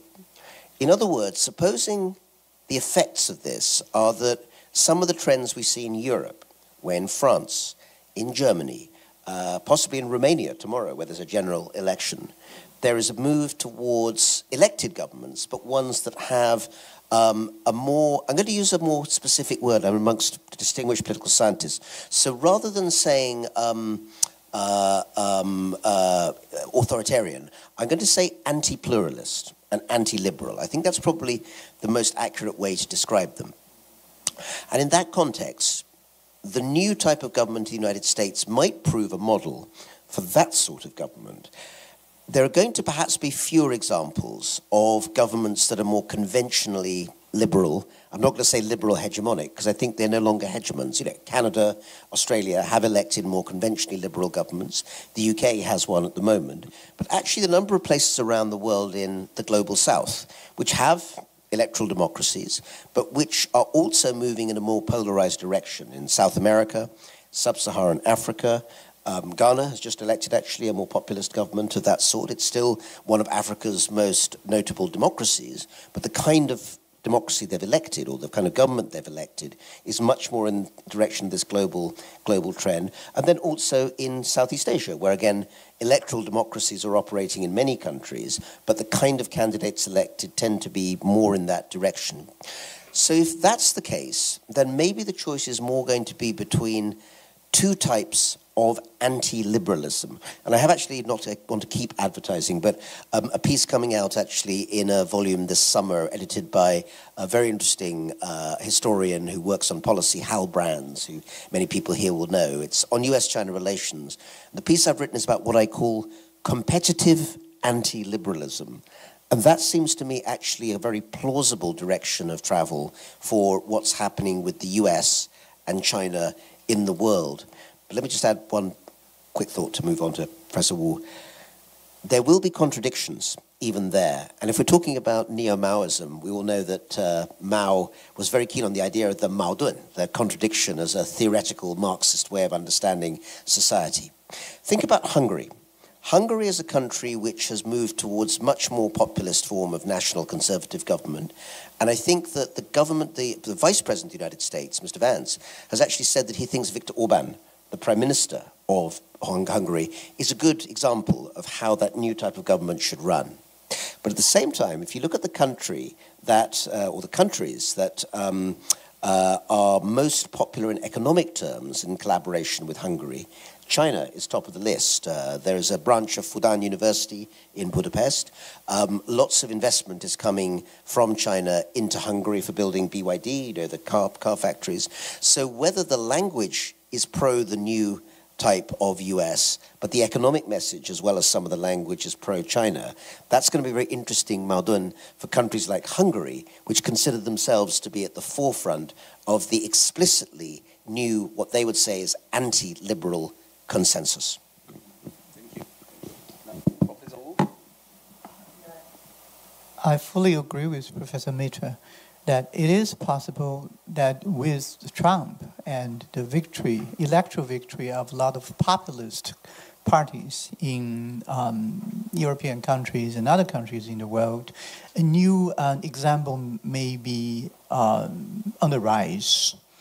That is illiberal democracy.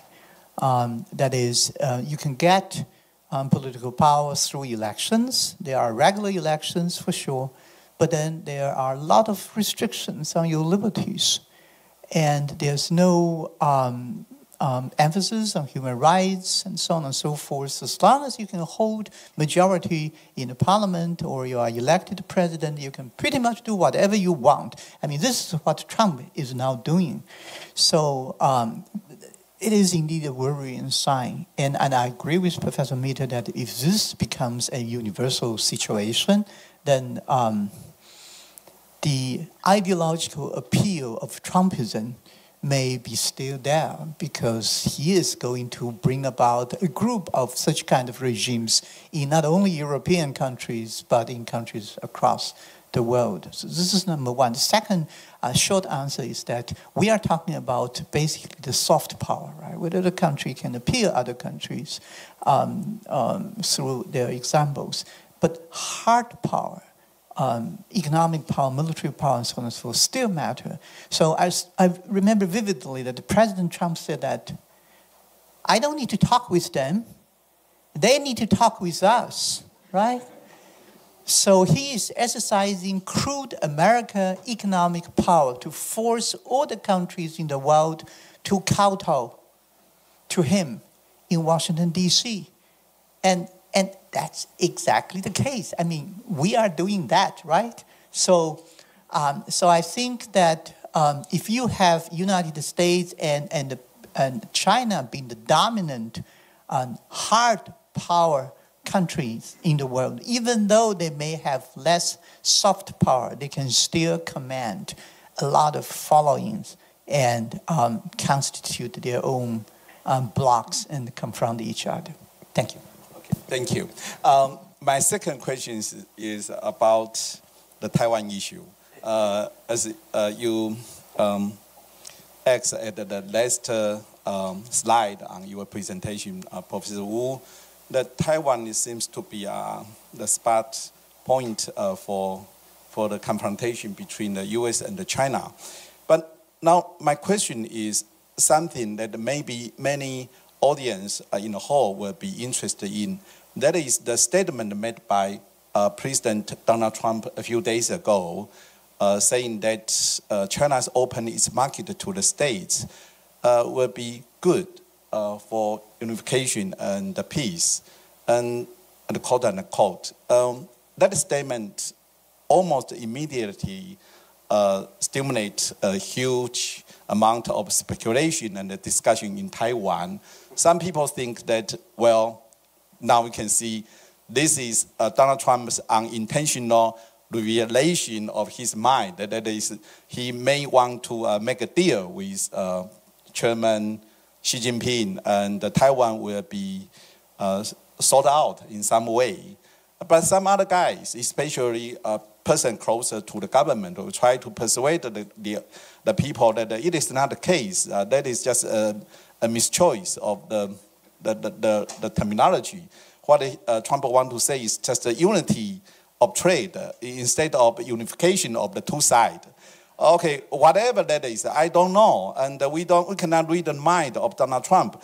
But I think many people are curious about what a leader like Donald Trump, neo-mercantilist, will do about Taiwan. With that kind of trading mentality in his mind, will it be possible in some way that Donald Trump will use Taiwan as a chess piece to make a deal with mainland China? What do you think? Also. Well, perhaps if we want to regard this comment about unification in theoretical terms, we could call it a Maui Maodun. I don't know. Perhaps that would be the element there. I think in terms of the question of where the US is thinking about Taiwan, one thing that is at the moment clear is that President Trump himself seems to actually be keeping his cards very, very hidden. In other words, I don't think we actually yet know what the direction of travel is supposed to be. And if you look at different people within the US administration, different groups, there are often some really quite strongly differing views about what the end point should be on the Taiwan question. The first thing to say, and I'm going to be very careful saying this being here in Taipei, which is a city I've been coming to for more than 30 years and think it's a wonderful place. But I don't think the Taiwan question right now is at the top of the list of American priorities anyway. I think they're thinking a lot about the Middle East. I think they're trying to think about how to deal with Russia, Ukraine, and getting quite frustrated. And actually, domestic politics is really shaping a great deal of what's happening in America. So yes, China matters, and China and Taiwan matter too in the wider sense.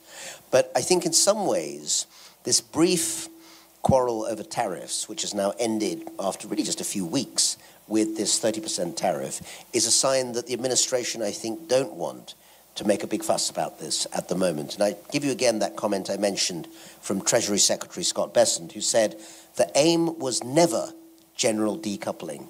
So, you know, that may not be a statement for the whole administration, but it's clearly there. Now, there are some figures who are influential in the administration. So Steve Bannon, well-known figure who is not in the administration, but it's felt that people listen to him. He has been saying for a long time that he thinks that essentially, you know, China and America are destined for war. He does not use Professor Allison's book, I think, but that phrasing, you know, is something he would recognize. And then there's the question of many of the people involved with technology in the US, you know, very powerful people who often have quite a lot of interests in China and actually want to know not just about market, but about intellectual property. I mentioned briefly AI. A lot of those people are really looking closely at what's happening in China on AI and thinking, well, you know, that's a place that we want to find out more about. And that involves probably more encounters, not less in that sense. To keep it brief, I think that for the moment, by which I mean, you know, certainly months to come, maybe more than that, actually there will not be an official change of any sort in US thinking about, official thinking about Taiwan. I think the idea that there is going to be a strong American presence in the Asia-Pacific, naval and military and diplomatic, is very much the position of most of the people involved with the Pentagon and the State Department. If that changes, it might change quite quickly if basically the president decides it's going to change. But so far, I think the comment about unification, I don't know what the motivation was, but my sense is it doesn't match any other signs of any real shift in US policy on Taiwan for the moment. But that's how it seems to me, anyway. Professor Wu? Again, I agree fully with Professor Mitter's comments. I don't think there is any grand strategic shift on Taiwan. So what was on Trump's mind, I don't know. He dozed off, right, on several occasions when he visiting. Yeah, so who knows? But I think the most important thing is to understand Trump. Trump is an American president who would like everything to be put on dollar terms.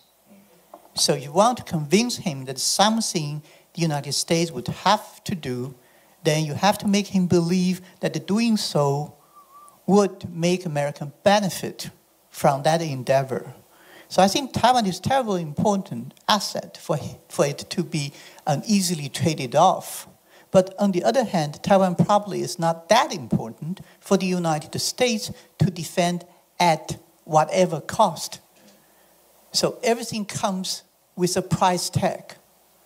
And for Trump, never say never, right? This is the remark he gave to the Prime Minister from Canada. So I think if Taiwan wants to be safe, if we want to have American protection when push comes to shove, we have to prove on dollar terms why the United States should do that. Okay, thank you. Okay, thank you. Thank you to professors. Now, we would like to open the floor to take questions. Anyone who want to ask any question to our two speakers, please just raise your hand and identify yourself and ask your questions. Okay? Yes, please.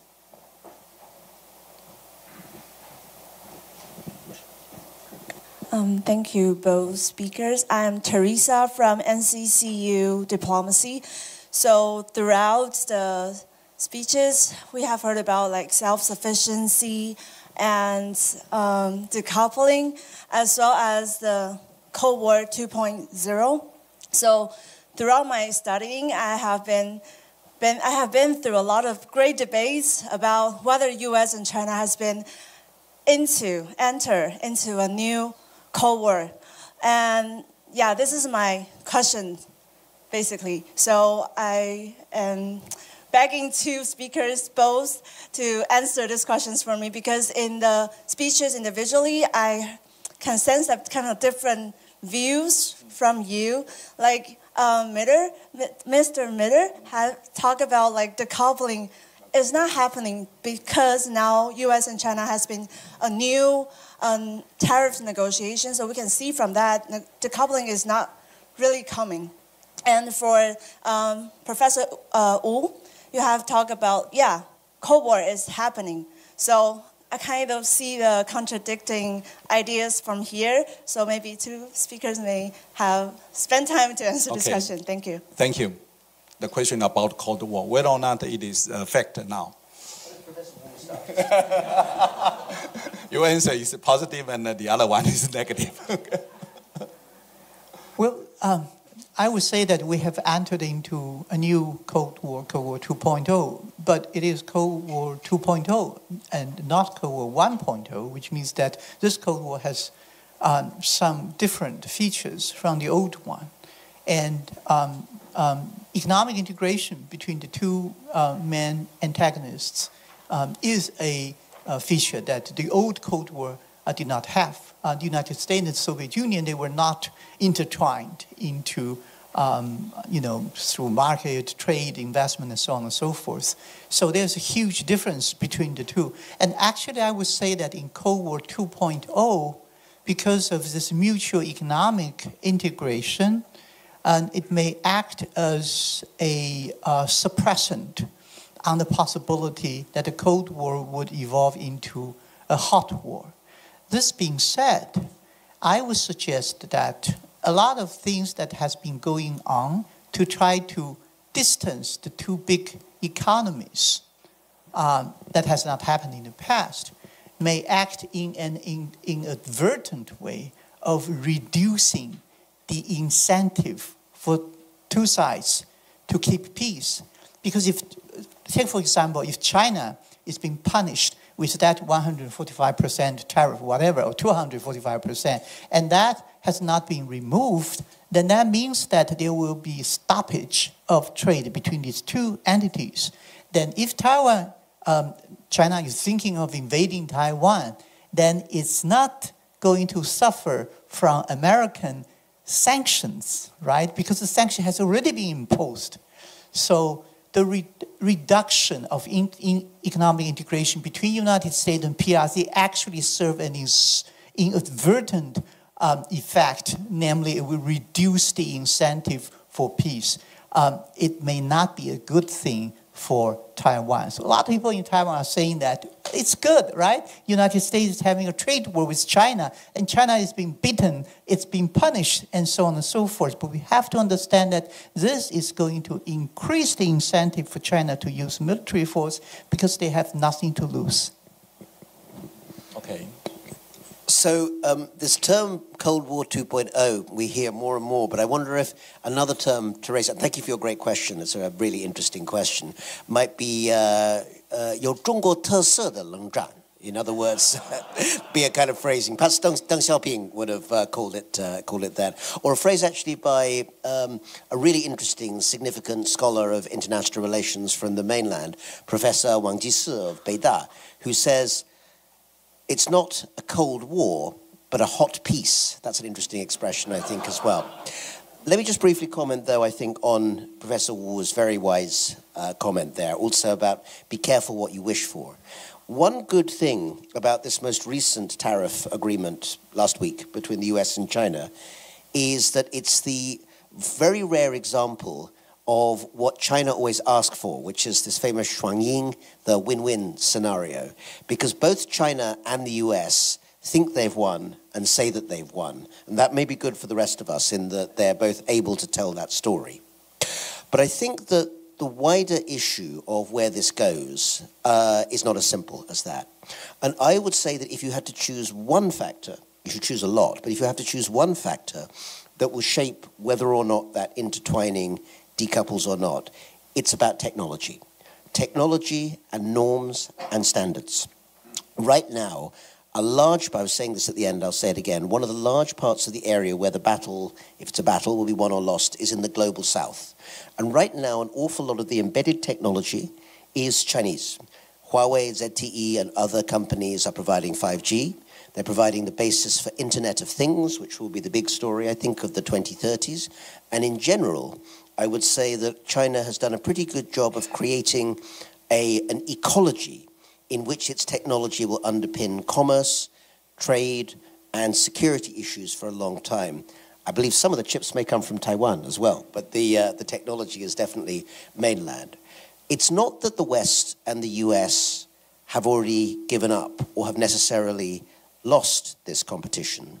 But I think right now, in terms of the kind of coordination of state and of private sector enterprise, as well as basic science research that China has managed to put together, the West is not as coordinated. It's doing better on some individual things, I think in AI and in life sciences. You can still see that overall, what the wider liberal world is doing, if we call it liberal world, is still ahead.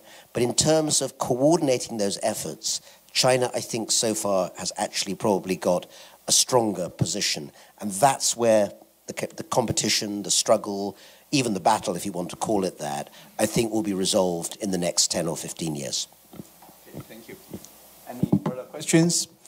Oh, we have so many hands. The lady in the center, yes.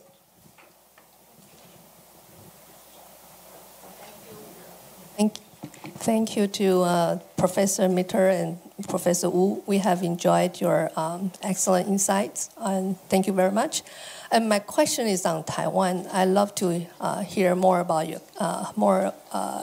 your comments, because you have mentioned that from the recent elections from many countries, the liberal tendency has been elected out. Okay, and however, the current regime in Taiwan has been more liberal. So I wonder whether there's any chance that might change in Taiwan. I wonder how you think about that. And then also, I don't know whether Professor Mitter has also observed the development in Taiwan, the government and all that closely. And so I just wondered from what is happening in Taiwan, whether we have somehow the government has focusing on the inside domestic ideology, the combat on all the thoughts that they are pro-independence and so on, and we have lost many important opportunities that globally that's happening right now. We are not really head-on and dealing with it. And do you think that we might actually have lost a lot of opportunities, actually? Just want to hear how you thought about that. Okay, thank you. A question for you. Yes, although I think that Professor Wu, as the great political scientist, should really comment on this too. But very briefly, I'd say thank you for your question. I think Taiwan's journey to democracy is one that actually is much better known in the outside world than many people realize. And I will say explicitly that I teach a section on it to my class at the Harvard Kennedy School, because understanding that very complex history that comes from the end of the Second World War, the development of the ROC on Taiwan in a situation where the economy obviously improves during the Cold War, but the politics becomes very contentious, the movement towards democratization and final democratization in the 80s and 90s, and then where we are today. This is a complex story that didn't come just from nowhere, and I feel that more people should understand it.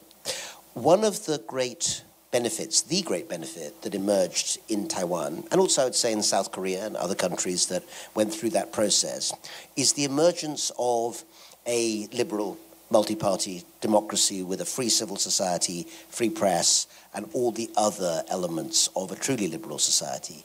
That is historically a very, very hard thing to develop, and it's even harder to maintain in many ways. I'm glad to say that my own sense, and I'm an amateur on those aspects of Taiwan, but comparatively speaking, some liberal democracies have certainly in recent years turned in a direction which is, pretty illiberal in all sorts of ways. Here in Taiwan, for the moment, it does seem that although there are aspects of a more confrontational politics, the basic system, which has been so hard won, and the atmosphere, in the end, you could say that 民主不是个系统，是个精神, and I think that spirit is still very, very lively here, regardless of which political party you support, or maybe you don't support any particular party at all, but it's easy to lose as well. So I would say that not least when talking to China, making sure that spirit of pluralist democracy is something that everyone associates with Taiwan, and Taiwan thinks it's part of its own identity, is an absolutely core task. But then I'm just a foreigner, so I don't claim any expertise on this. I'd love to hear Professor Wu, who knows this really well from the inside.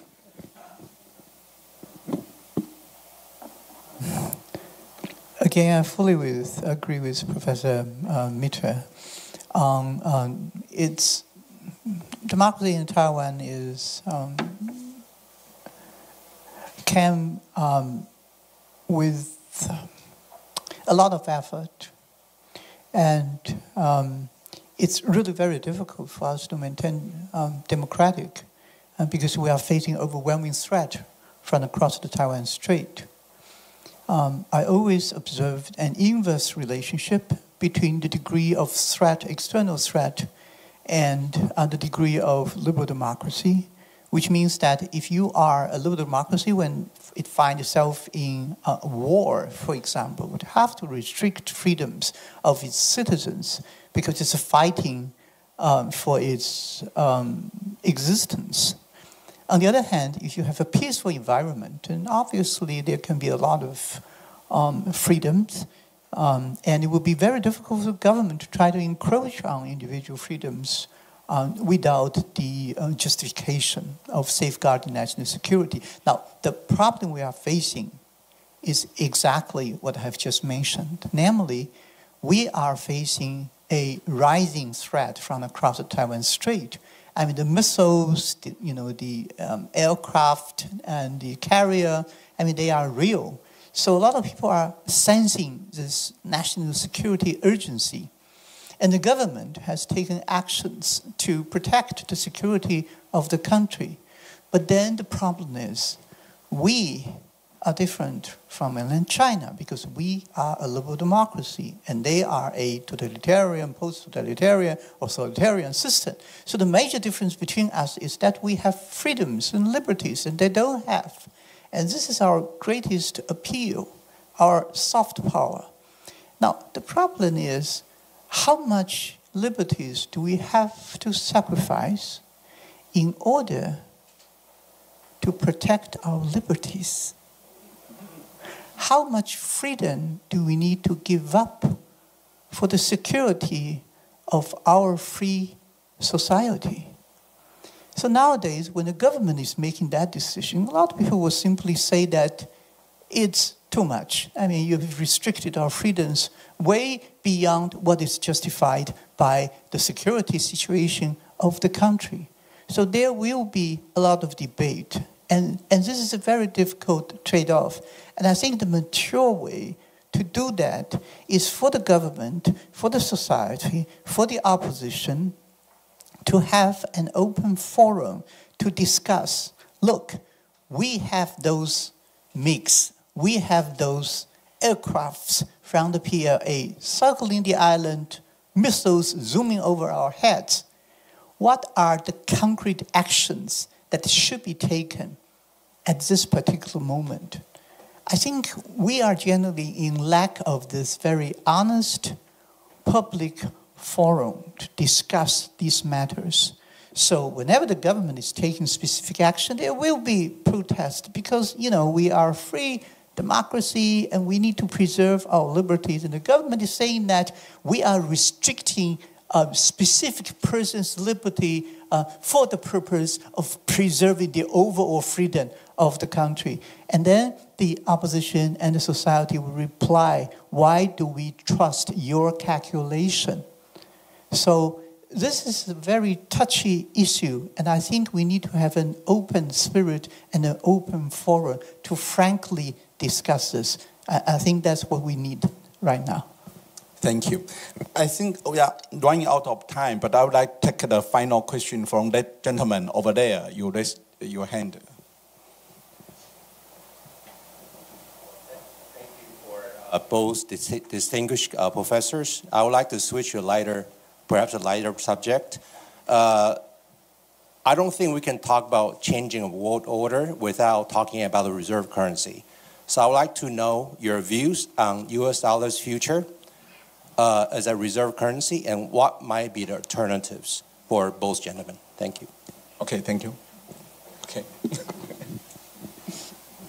So afterwards, when it's over, you and me can have a little talk about a crypto deal I can offer you.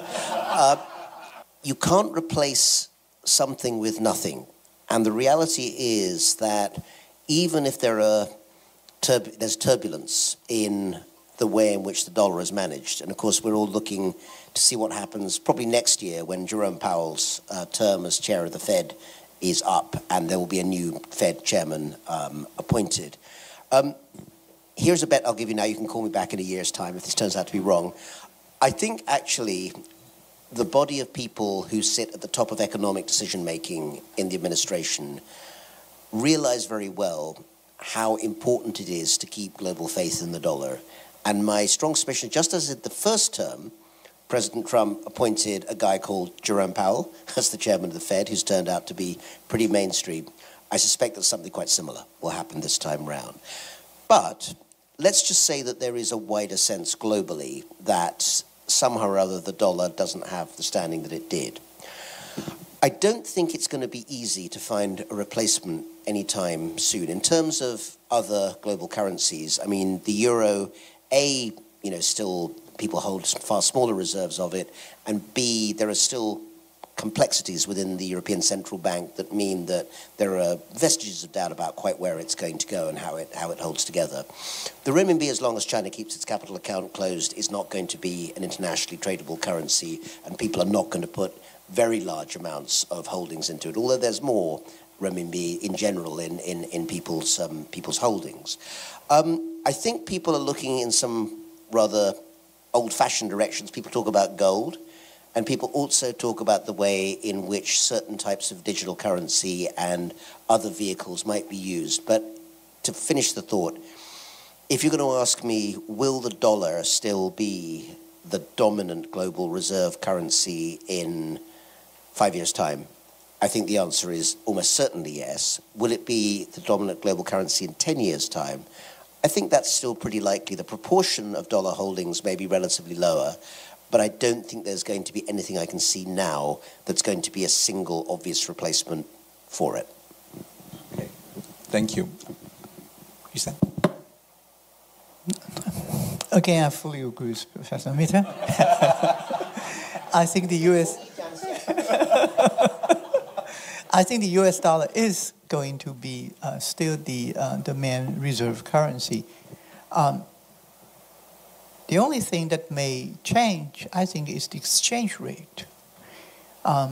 Because as long as the dollar remains the international reserve currency, then there will be a lot of interest in holding the US dollar.